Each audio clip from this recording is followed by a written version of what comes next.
بسم الله الرحمن الرحيم.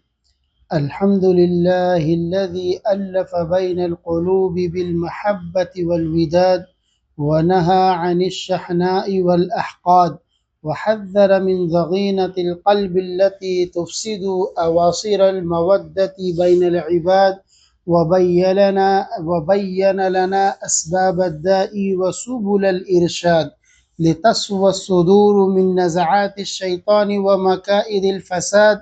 أحمده سبحانه على نعمه التي تفاض على الخلق في كل واد، وأشهد أن لا إله إلا الله وحده لا شريك له، يعلم سرائر الصدور وما تكنه من حسد وعناد.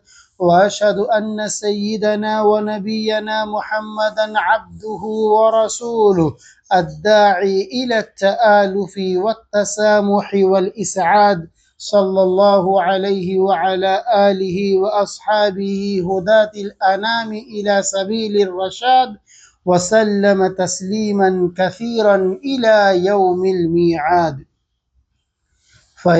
أما بعد، فيا أيها المسلمون، أوصيكم ونفسي بتقوى الله العلي العماد، فهي خير زاد ليوم المعاد. قال الله تعالى: يوم لا ينفع مال ولا بنون إلا من أتى الله بقلب سليم. معاشر المؤمنين، إن طهارة القلوب من أعظم أصول هذا الدين، وإن كدرتها داء عضال يهدد سلامة المجتمع والأفراد. وإذا أردنا علاج هذا الداء فلا بد أن نعرف لماذا تنشأ الضغينة في القلوب، وما هي أسباب هذه الآفة بين العباد.